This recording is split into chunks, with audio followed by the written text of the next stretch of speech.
It's 2024, and while you're watching this video on your phone, tablet, or computer, there's an entire nation where doing exactly what you're doing right now is virtually impossible. We're talking about a country where the internet doesn't exist. Not because of some massive cyber attack, not because of a natural disaster, but because of something far more deliberate and far more shocking. I'm talking about a place where 99.9% of the population has never sent an email, never watched a YouTube video, never Googled anything. Where smartphones exist but can't connect to the global web. Where the concept of social media is completely foreign to an entire generation. This isn't some remote island or a failed state. This is a functioning country with cities, universities, and even its own tech industry. But here's the thing that will blow your mind. They've built their own version of the internet. A completely isolated digital world that exists parallel to ours, but never touches it. By the end of this video, you'll understand how an entire nation managed to cut itself off from the global internet, why they did it, and what their isolated digital world actually looks like from the inside. You'll see exclusive footage that most people will never witness, and I'll show you exactly how this digital isolation affects the daily lives of millions of people. But first, let me give you some context about just how extreme this situation really is. While I was researching this story, I discovered that this country has developed technology that's both incredibly advanced and completely cut off from everything we know. They've created their own search engines, their own social networks, their own version of everything we use online. It's like they've built a parallel digital universe. The country I'm talking about is North Korea. But this isn't the story you think you know. This goes way deeper than just government censorship or authoritarian control. What they've created is something that challenges everything we believe about how the internet should work. Let me start with a number that will shock you: 0.04%. That's the percentage of North Korea's population that has access to the global internet. Out of 25 million people, only about 10,000 have any connection to the web that you and I use every day. These aren't regular citizens either. We're talking about high-ranking government officials, select academics, and a handful of others deemed trustworthy enough to glimpse the outside digital world. But here's where it gets interesting. While the global internet is forbidden, North Korea has created something called Kwangmyong. This is their internal network, their own version of the internet that serves millions of users across the country. It's a completely isolated system that mimics many features of the real internet, but exists in total isolation from the rest of the world. Think about that for a moment. Imagine if tomorrow your entire country was cut off from Google, Facebook, YouTube, Twitter, Instagram, and every other website you use. But instead of having no internet at all, you had access to a completely different version, with different websites, different information, and different rules. That's the reality for millions of North Koreans. This digital isolation didn't happen overnight. It's the result of decades of careful planning and implementation. The North Korean government didn't just block access to the global internet, they built an entire alternative digital ecosystem from the ground up. They created their own email systems, their own news websites, their own educational platforms, and even their own social networks. The technology behind this isolation is fascinating and terrifying at the same time. Every computer in North Korea runs on a modified version of Linux called Red Star OS. This operating system is designed to monitor everything users do, track every file they access, and report suspicious activity back to authorities. It's like having a digital surveillance system built into every device. But the story gets even more complex when you realize that North Korea isn't just isolated by choice. International sanctions have played a huge role in cutting them off from global internet infrastructure. Major tech companies are prohibited from doing business there. Undersea cables don't connect to their shores, and satellite internet access is strictly controlled. What's remarkable is how they've adapted to this isolation. North Korean programmers have developed their own web browsers, their own programming languages, and their own digital payment systems. They've created a completely self-sufficient digital ecosystem that functions independently of the global internet. The human cost of this isolation is staggering. Imagine growing up in a world where you can't access Wikipedia, where you can't watch educational videos from around the world, where you can't communicate with people from other countries. An entire generation has been raised in digital isolation, with no idea what they're missing. But there's another side to this story that most people don't know about. Despite the isolation, North Korea has managed to develop some surprisingly sophisticated technology. They've created their own tablet computers, their own streaming video services, and even their own app stores. The quality might not match what we're used to, but the fact that they've built these systems from scratch is impressive. The psychological impact of this digital isolation can't be understated. When your entire understanding of the world comes from a controlled, isolated network, your perception of reality becomes fundamentally different. North Koreans using Kwangmyong aren't just missing out on entertainment or social media, they're missing out on the free flow of information that shapes how we understand the world. This isolation has created some bizarre situations. North Korean students can research topics and write papers, but only using sources that exist within their isolated network. They can send emails and chat with friends, but only with people inside their own country. They can shop online, but only for products available within their borders. The technical challenges of maintaining this isolation are enormous. Every piece of software has to be developed locally or carefully modified to work within the restricted system. Every website has to be hosted on servers within the country. Every piece of content has to be reviewed and approved before it becomes available to users. What's particularly striking is how this system affects different parts of society. Universities have access to more resources on Kwangmyong than regular citizens. Government workers have different levels of access depending on their rank. Even within this isolated system, there are layers of restriction and control. The economic implications are massive too. Without access to global e-commerce, cloud computing, or international digital services, North Korea's economy operates in a completely different way.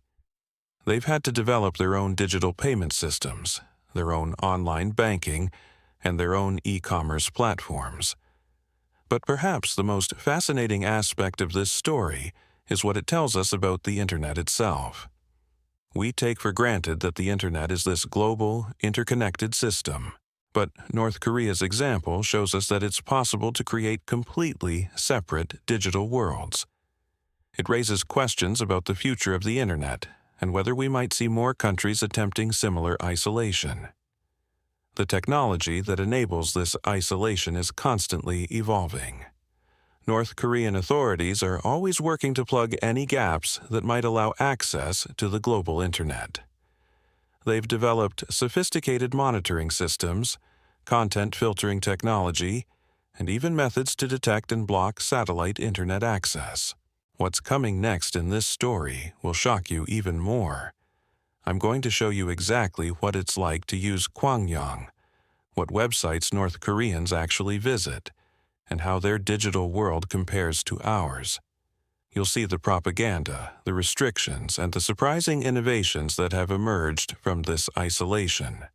But I'll also reveal the cracks in this system, the ways that some North Koreans are finding to access the global Internet, the underground networks that exist, and the risks people take just to see what the outside digital world looks like. This isn't just about North Korea. This is about the future of the Internet itself, about digital sovereignty, and about what happens when technology becomes a tool for isolation rather than connection. The underground networks I mentioned aren't just rumors. They're real, they're dangerous, and they're growing. In the border regions near China, some North Koreans have figured out how to access Chinese cell towers using illegal smartphones. They risk imprisonment, torture, or worse for a few minutes of access to the real internet. These aren't tech experts or government officials. These are ordinary people willing to risk everything just to see what they've been missing. The process is incredibly dangerous. Users have to travel to specific locations near the border, often in the middle of the night. They use phones that have been smuggled in from China, modified to work with foreign networks. The signal is weak, the connection is slow, and discovery means immediate arrest. But for those few precious minutes, they get to glimpse the outside world. What do they do with this access? They don't waste time on social media or entertainment. They search for information about their own country from outside sources. They try to contact family members who escaped to South Korea. They download news articles and videos to share with others back home. Every second counts because they know they're being hunted. The North Korean government has deployed sophisticated detection equipment along the border. They use radio frequency scanners to identify illegal phone usage. They've installed signal jammers in many areas. They even use drones to patrol the border regions, looking for the telltale signs of people trying to access foreign networks. But the most chilling part is what happens when someone gets caught. The punishment isn't just for the person using the phone. Their entire family can be sent to prison camps. Their neighbors might be investigated. Their friends become suspects. The ripple effects of accessing the global internet can destroy entire communities. Despite these risks, the underground networks keep growing. People are finding new ways to access information, new methods to avoid detection, and new technologies to stay connected. It's like a digital resistance movement, fighting against information isolation with nothing but determination and ingenuity. The technology being used in these underground networks is fascinating. Smugglers have developed special phone modifications that can quickly switch between North Korean and Chinese networks. They've created encrypted messaging systems that can work over weak signals. They've even figured out how to use Bitcoin and other cryptocurrencies to pay for illegal internet access. But it's not just about accessing the global internet. These networks are also used to distribute foreign content within North Korea. Movies, TV shows, music, and news articles are downloaded and then shared through physical storage devices. USB drives and SD cards become the currency of information, passed hand to hand through trusted networks. The psychological impact on people who get their first taste of the global internet is profound. Many describe it as overwhelming, confusing, and eye-opening all at once. They're suddenly confronted with information that contradicts everything they've been told about the outside world. They see prosperity in other countries. They read different versions of historical events. They discover that their isolated nation isn't the paradise they were led to believe. Some can't handle this revelation. They retreat back into the safety of their isolated digital world, choosing ignorance over the painful truth. Others become obsessed, taking greater and greater risks to access more information. And a few make the ultimate decision to try to escape the country entirely.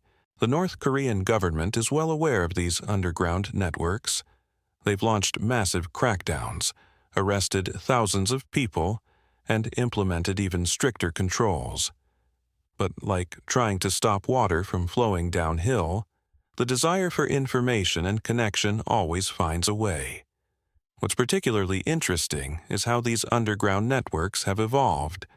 They've developed their own communication protocols, their own security measures, and their own ways of verifying information. It's like a parallel internet culture has emerged, operating in the shadows of the official digital isolation.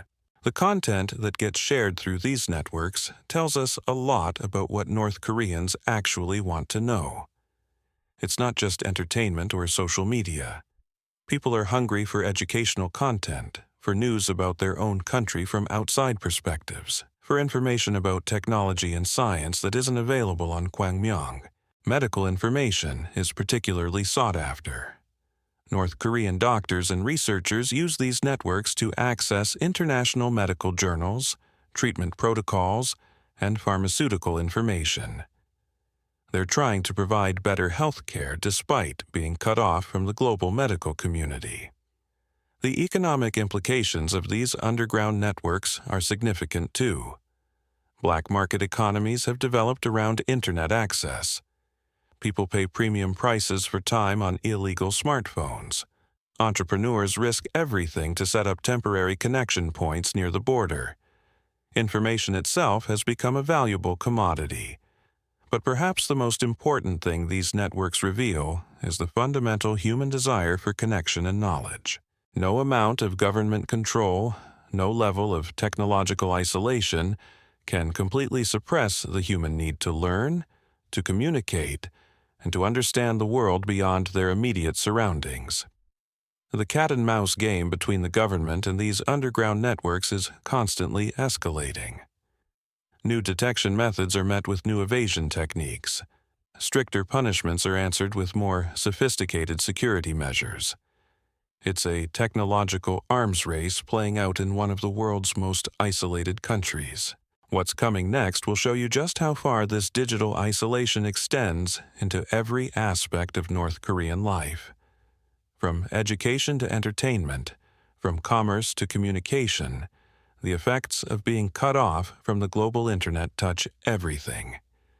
You'll see how an entire society has adapted to life in a digital bubble, and what it means for the future of human connection in an increasingly connected world. The story doesn't end with underground networks and government crackdowns. There are layers to this isolation that go deeper than most people realize, and the consequences extend far beyond North Korea's borders. What happens when an entire nation develops in digital isolation affects all of us, and the lessons learned here might be more relevant to your own life than you think.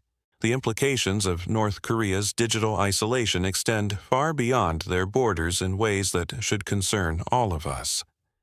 When you have an entire nation developing technology, culture, and society in complete digital isolation, it creates ripple effects that influence global cybersecurity, international relations, and even the future of the Internet itself. Think about this for a moment. North Korea has essentially become a testing ground for what happens when a society is forced to innovate without global collaboration. Their programmers have developed unique solutions to problems that the rest of the world solved differently. Their approach to digital security, user interface design, and network architecture has evolved along completely different lines than ours. This isolation has created some unexpected advantages for North Korea in certain areas. Their systems are incredibly difficult to hack from the outside because they operate on completely different principles than global internet infrastructure. Their programmers think differently about security because they've never had to worry about global threats. In some ways, they've accidentally created one of the most secure digital environments on the planet. But the cost of this security is enormous. Every innovation has to be developed from scratch. Every problem has to be solved in isolation. Every breakthrough that could benefit humanity gets trapped within their borders. Meanwhile, every global advancement in technology, medicine, education, and science stays locked outside their digital walls. The educational impact is particularly devastating. Students in North Korea learn programming, but only using locally developed languages and tools. They study computer science, but without access to the global body of knowledge that drives innovation. They're brilliant minds trapped in a digital prison, forced to reinvent solutions that already exist in the outside world. What's even more troubling is how this isolation shapes an entire generation's understanding of technology itself. Young North Koreans grow up believing that their limited digital world is normal. that their restricted access to information is how the internet works everywhere. They don't know what they're missing because they've never experienced anything else. The psychological effects run deeper than just missing out on social media or entertainment. When your entire worldview is shaped by information that comes from a single, controlled source, your ability to think critically about that information becomes compromised. These aren't stupid people. They're intelligent individuals who have been systematically deprived of the tools needed to question their reality. But here's what's really chilling about this situation. North Korea didn't just accidentally stumble into digital isolation. They deliberately chose it. They looked at the global internet, saw how it could challenge their control, and decided to build their own version instead. They weaponized technology against their own people, turning what should be a tool for freedom into a mechanism for oppression. The technical infrastructure required to maintain this isolation is staggering. Every piece of data that enters or leaves the country has to be monitored, filtered, and approved. Every software update has to be tested to ensure it doesn't create new pathways to the outside world. Every hardware device has to be modified to prevent unauthorized connections. This level of control requires massive resources and constant vigilance. The North Korean government employs thousands of people, whose only job is to maintain their digital isolation. They've created an entire industry around keeping their own citizens disconnected from the rest of humanity. The economic consequences are equally devastating. Without access to global markets, cloud computing, or international digital services, North Korean businesses operate at a fundamental disadvantage. They can't participate in the global digital economy.